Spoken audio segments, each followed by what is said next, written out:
The first thing I noticed wasn't the house. It was the laugh. Soft, warm, familiar.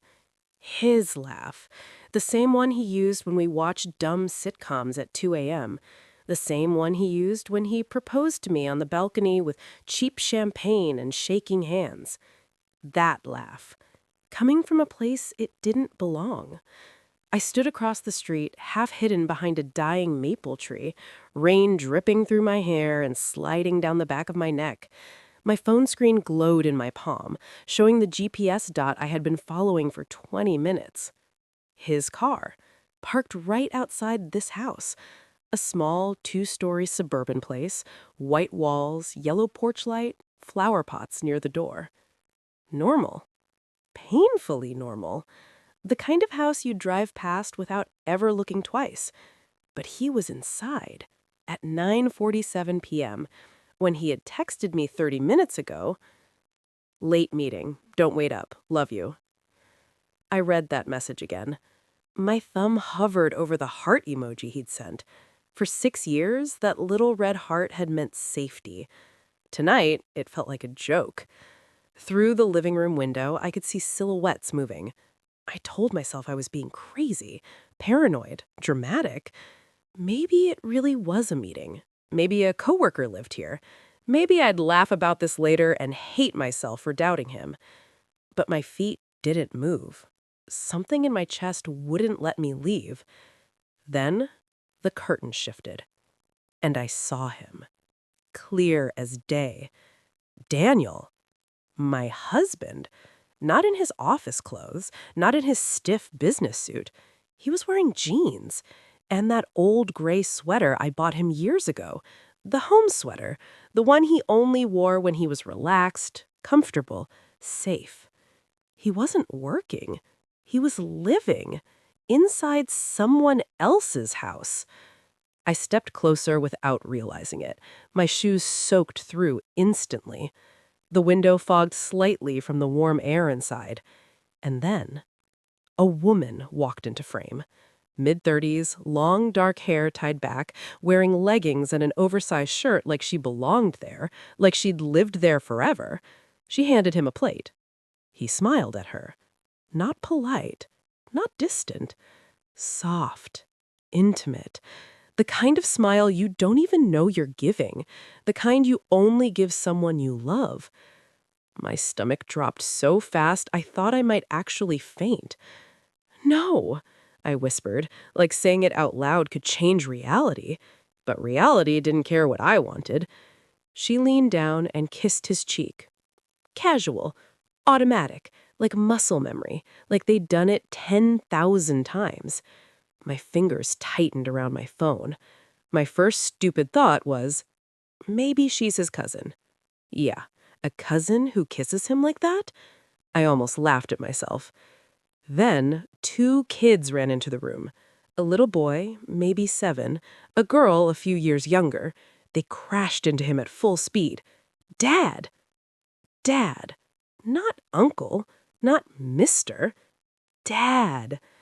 He lifted the boy easily, spinning him around like he used to spin me in the kitchen when our song came on. The girl hugged his leg, and he kissed the top of her head. So naturally, so perfectly, like he'd practiced being their father every day. My brain felt like it was lagging, like bad internet. Images weren't matching logic. Because this made no sense. I was his wife. I was the one who shared his bed. I was the emergency contact, the beneficiary, the woman everyone called Mrs. Daniel Harper. So who the hell were they? Rain started falling harder, but I didn't move. Inside, they sat at the table together. 4 plates, 4 chairs, 4 lives. A family. Not new, not secretive, not temporary. Established, comfortable, real. There were drawings on the fridge, school bags near the stairs, tiny shoes by the door. This wasn't an affair. This wasn't some fling. This wasn't a mistake. This was a whole life. A life built carefully, quietly, behind my back. My throat burned. For a second, memories flashed like broken glass. Him canceling trips last minute, business conferences, weekend client meetings, those random nights he came home smelling of detergent that wasn't ours. The second phone, he said, was for work only. Every red flag I ignored, every excuse I made for him, because he was tired, because he worked hard, because he loved me. God, I defended him to everyone. My sister once said, "He feels too perfect." I stopped talking to her for months. I chose him every time. And now I was standing in the rain, watching my husband help another woman clear dinner plates. Like this was his real home. Like I was just a side character, a prop, a mistake. The little girl tugged his sleeve. "Dad, can you read tonight?" He nodded. "Of course, Princess." Princess. That was my nickname. My chest tightened so hard I couldn't breathe. He carried her upstairs, like he belonged there, like he always had, like I never existed. My phone buzzed suddenly, making me flinch. A text. From him. "Meeting running late. Might stay over at the office. Don't worry. Love you." I stared at it. Then back at the house.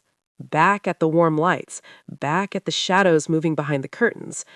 And something cold settled inside me. Not tears, not screaming, not heartbreak. Something worse. Clarity. Because this wasn't an accident. This wasn't confusion. This was calculated, planned, maintained for years, which meant only one thing. This wasn't the first lie. It was just the first one I caught. I stepped closer to the window and noticed something hanging on the wall. A framed photo. The four of them at a beach, laughing, sunset behind them, happy, perfect. And underneath it, written in neat cursive, 10 beautiful years together. 10 years. But we've only been married 6. My reflection stared back at me in the glass. Wet hair, shaking hands, mascara smudged, looking like a stranger. I barely recognized myself. I whispered to the empty street, "Who the hell are they?" Then quieter, "And how long has he been lying to me?" Upstairs, the bedroom light turned on, and my husband, my supposedly faithful, loving husband, closed the curtains, like he was protecting his family. From the world. From me. And that's when I realized something that made my blood run cold. I wasn't standing outside his secret life. I was standing outside the truth. Because if this was his real family, then who was I? People think betrayal happens in one big moment, like a slap, like catching someone in bed, like screaming and broken glass. But that's not how it starts. It starts small, quiet, polite. So small you almost feel stupid for noticing. For me, it started with a candle, a stupid anniversary candle. 5 years married. Daniel had reserved the rooftop restaurant downtown, the expensive one with fairy lights and violin music and couples pretending they're in a movie. I remember feeling lucky that night, embarrassingly lucky. I wore the red dress he liked, the one he once said made me look dangerous in a good way. I even left work early to get my hair done, because I still believed in us, because I still believed he was different. When I reached the restaurant, the hostess smiled. "Your husband's already here." My heart did that soft little flutter it always did when he beat me somewhere, like he couldn't wait to see me. I spotted him at the table, standing when I walked in, pulling out my chair, kissing my forehead. Perfect. Always perfect. Too perfect. "Happy anniversary, Em," he said softly. God, I loved the way he said my name, like it meant something. Dinner was beautiful. Wine, laughter, stories about our first apartment, how broke we used to be, how far we'd come. Anyone watching would have thought we were that couple, the couple everyone secretly envies. Then the cake arrived, a small chocolate one with gold writing. But the writing said, "Happy birthday, Emily." Not anniversary. Birthday. My birthday wasn't for 3 months. I blinked at it. What's this? Daniel froze. Just for a second. Barely noticeable. Then he laughed. Oh, I must have told them the wrong thing. You know how bad I am with dates. Bad with dates. 5 years married, and he forgot which day we were celebrating? It stung, but I swallowed it because love makes you stupid. No worries, I smiled. It's still cute. He checked his phone right then, screen lighting up his face. His expression changed. Not stress, not work, something alert. Like he'd been waiting for that message. "I'm so sorry," he said quickly, standing. "Emergency at the office. I have to go." "Now?" "10 minutes. I'll be right back." He kissed my head and left. And I sat there, alone, anniversary candle melting in front of me, watching other couples laugh and hold hands, my food getting cold. 10 minutes became 30. 30 became an hour. Then a text. "Can't come back, big issue. Go home, I'll explain later. Love you." That was the first crack. Small, thin, but cracks spread.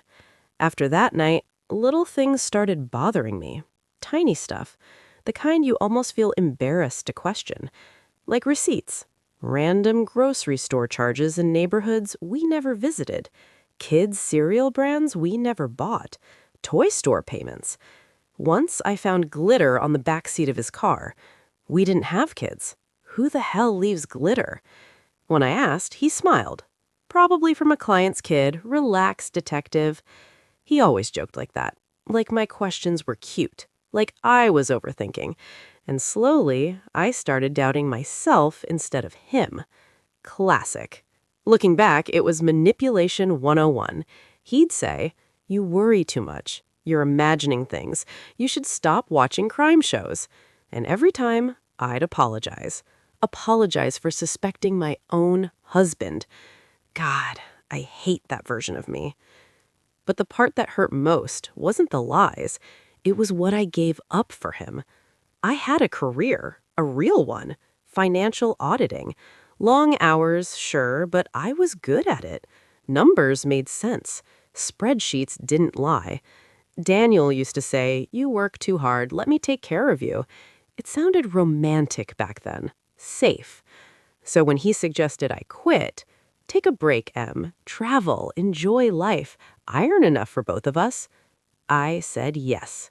I left my job, my independence. My savings went into our joint future. I even stopped talking to my sister because she said, "I don't trust how much control he has over your life." I called her dramatic, toxic.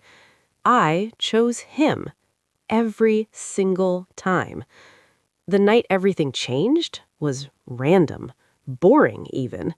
He was in the shower. His phone buzzed on the bed, over and over. Normally, I wouldn't touch it. We had that trust rule, but it wouldn't stop vibrating. I thought maybe it was work, so I glanced, just to silence it. That's all. One glance. The notification preview showed, "Daddy, are you coming tonight?" Daddy. Not sir, not Daniel. Daddy. My brain tried to rationalize. Maybe wrong number. Maybe spam. Maybe... Then another message came. A photo. Before I could stop myself, I tapped it. A little girl, missing front tooth, holding a drawing. Stick figures. One labeled Mom, one labeled Dad, and the Dad had Daniel's stupid square glasses. I dropped the phone like it burned me. My hands started shaking so bad I had to sit down. The shower water was still running. He was humming. Like nothing was wrong. Like my world hadn't just split open. That's when something old inside me woke up. The auditor. The girl who double-checks everything. The girl who trusts math more than people. While he slept that night, I opened our bank statements, started scanning, sorting, highlighting. And there it was. One payment. Every month. Same amount, same day, same location. an apartment complex across town, consistent for years. Not random, not accidental, intentional. I wrote down the address, told myself I was crazy, told myself there had to be another explanation. But tonight, standing outside that house, watching him laugh with them, seeing that woman clear plates like she owned the place, my eyes drifted back to the living room wall, to the framed photo, the beach one. I stepped closer to read it clearly, my breath fogging the glass. 10 beautiful years together. 10 years. We've only been married 6, which means he didn't start lying after me. He was already lying when he met me. I wasn't the first. I wasn't special. I wasn't chosen. I was added, like an extra file in a cabinet, replaceable, disposable. My chest tightened, because if they had 10 years, then what exactly was I? The side piece? The cover story? The backup life? And the question that terrified me most, if this family was real, then what dark role did he design for me? The strange thing about betrayal is this. After the first wave of pain, you stop crying. Not because you're strong, because you're done breaking. Something inside you just goes quiet, cold. That's exactly how I felt the next morning.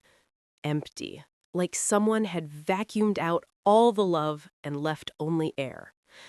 Daniel was already in the kitchen when I walked out, making coffee, humming, like always, like he hadn't tucked another child into bed 12 hours ago.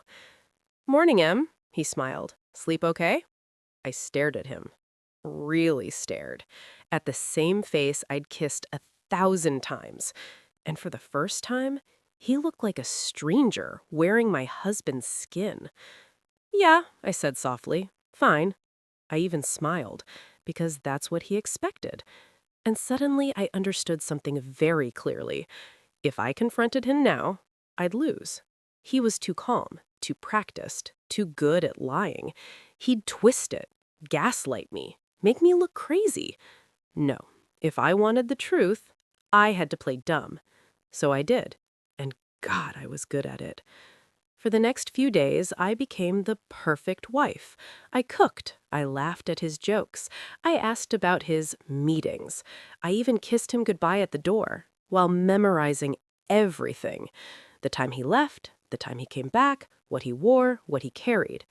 I wasn't his wife anymore. I was surveillance. And once you start watching someone closely, you notice things you never saw before.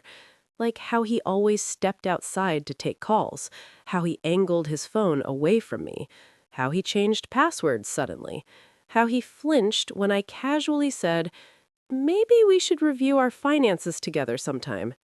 Flinched. Just for a second, but I caught it. That's when I knew. He wasn't just cheating, he was hiding something bigger. Then came the first real punch. My card declined at the grocery store. I laughed awkwardly at the cashier. "Probably a bank error." I stepped outside and checked the app. Balance? Almost zero. That wasn't possible. We had savings. A lot. I called the bank. The woman on the line sounded polite and bored. "Yes, ma'am, those funds were transferred last week." Transferred where? "To your joint account ending in 4421. I don't have an account ending in 4421. Pause. Keyboard clicking. "Oh, it appears your husband authorized the transfer." Authorized? Like I was some employee, not his wife. My stomach dropped. That night, I checked everything. Savings, investments, emergency fund, all drained, moved, locked, reorganized, and my access removed. My name was still technically there, but useless, like decoration, like me. When he came home, I tested him. "Hey, bank app's acting weird, can't see the savings." He didn't even hesitate. "Oh yeah, I reorganized stuff for tax reasons. Don't worry about it. Too complicated." Too complicated. That's what he always said when he didn't want me involved. And old me would have nodded, trusted him. But new me heard, stay out of this. Then it got worse. One afternoon, I checked the mailbox. There was an envelope from a law office. My name printed neatly. Inside, copies of documents, loan agreements, debt guarantees, my signature at the bottom. Only, I never signed them. My hands started shaking. He had forged my name multiple times, huge amounts. If those loans collapsed, guess who'd be legally responsible? Me. Not him, me. It hit me all at once. The second family, the hidden money, the drained accounts, the forged signatures. He wasn't just building another life. He was preparing to dump me like trash. Bankrupt, blamed, disposable. A clean escape. I'd take the fall while he played happy husband somewhere else. My chest burned so bad I had to sit on the floor. Not from sadness, from humiliation. He didn't just betray me, he planned my destruction. Carefully, patiently, like I was nothing. That night, I overheard him on the balcony laughing with someone on the phone. "She doesn't know anything," he said casually. "She's too emotional to understand finances." Pause. "Yeah, once the paperwork's done, she'll get almost nothing." Almost nothing? 6 years of my life, reduced to paperwork, reduced to nothing. I should have cried, but I didn't. I just stopped feeling. And in that silence, something dangerous formed. Because he made one mistake. One huge mistake. He forgot who I used to be. Before him, before marriage, before love made me soft. I used to audit million-dollar fraud cases. I used to dismantle liars for a living. And he just handed me the biggest case of my life. Him. At 2 a.m., while he snored beside me, I slipped out of bed, opened my old storage box, pulled out my old laptop, the one I hadn't touched in years, my auditing software still installed, spreadsheets, tracking tools, encryption apps, all waiting, dusty but ready.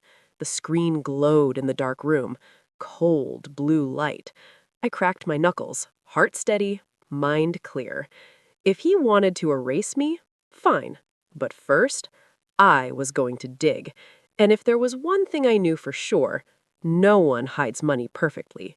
Not from me. Mini cliffhanger. Because the first file I opened already showed transactions that didn't make sense. Amounts too big, too frequent, too illegal. And suddenly, I realized he wasn't just cheating on me, he might be committing something much worse. By the third night, I stopped feeling like a wife. I felt like an investigator. Laptop open, curtains closed, lights off. Just the glow of the screen and the quiet sound of Daniel snoring behind me. Every breath he took felt insulting, like he could sleep peacefully while my life burned. Fine, sleep. I worked better in the dark anyway. I started simple. Bank statements, transfers, dates. Amounts. At first, it looked messy but normal. Savings shuffled around, investments moved, business expenses. But numbers have a rhythm, and Daniel's numbers, they stuttered. Payments repeating at odd intervals, round figures that were too round. $9,800, $9,800, $9,800. Over and over, just under the $10,000 reporting limit. My lips curled. Classic. Anyone who's ever studied financial crime knows that trick. He wasn't organizing money, he was hiding it. From the government, from taxes, from everyone, including me. Wow, I whispered to myself. You're not just a liar, you're sloppy. The more I dug, the uglier it got. Shell accounts, fake consulting fees, money bouncing between 3 different companies that didn't even have real websites. And then, my name. I froze. There it was, listed as a financial officer on one of the companies, my signature attached to filings, authorization stamps, legal responsibility. My stomach dropped. He hadn't just drained my money, he had planted me inside the crime. If this blew up, I wouldn't be the victim, I'd be the accomplice, the fall girl, the wife who handled the books. My hands went cold. This wasn't divorce planning, this was prison planning. For me. He wasn't escaping alone, he was throwing me under the bus on his way out. For a second, anger flooded so hard I thought I'd smash the laptop. But instead, I laughed, soft, sharp, because Daniel forgot something important. He thought I was harmless, emotional, dependent. He forgot what I used to do for a living. I used to expose men exactly like him. Men who thought they were smarter than everyone, men who thought paperwork made them untouchable, men who smiled while stealing millions. I ruined careers like that before breakfast. And now, my biggest case was sleeping 3 feet away from me. I copied everything, every transaction, every fake company, every forged document. Encrypted drives, cloud backups, email drafts scheduled, insurance. If he tried anything, these files would explode his world. But revenge suddenly didn't feel enough. Ruining him quietly? No. Too easy. Too kind. He humiliated me in secret. He built another life behind my back. He planned to erase me like I never existed. No. I wanted light, noise, witnesses. I wanted his perfect image to shatter in public. That's when my phone buzzed. Unknown number. A message. 3 words. We need to talk. Then another. A photo. My heart stopped. It was the other woman, the one from the house, standing in what looked like a kitchen. Same house, same life. Her text followed. I think we're both being lied to. I stared at the screen, slowly realizing something huge, something dangerous. Maybe I wasn't the only wife, and maybe I wasn't the only one ready to burn his world down. The ballroom glittered like a lie. Crystal chandeliers, champagne towers, soft jazz. Daniel's company anniversary party. 200 guests, investors, friends, family, everyone dressed like success. Everyone believing the same story. Daniel Harper, devoted husband, self-made businessman, family man. I stood outside the entrance for a moment, smoothing my dress, steadying my breathing. Not scared, not shaking, just calm. The other woman stood beside me, Lena. Same tired eyes, same betrayal carved into her face. We didn't say much. We didn't need to. We walked in together. Heads turned immediately. Confusion spread fast, because Daniel had only ever brought one wife to events. Tonight, he brought 2. On stage, he laughed into the microphone, and none of this would be possible without my incredible family. That's when he saw us. His smile died mid-sentence. Color drained from his face. I almost enjoyed how small he looked. We didn't shout, didn't cry. I just handed the event manager a flash drive. Play this. The projector flickered. Then, bank transfers, fake companies, forged signatures, recorded calls. His voice saying, "She'll get nothing." Gasps filled the room. Phones came out. Whispers turned into chaos. Then Lena stepped forward with photos. Her kids.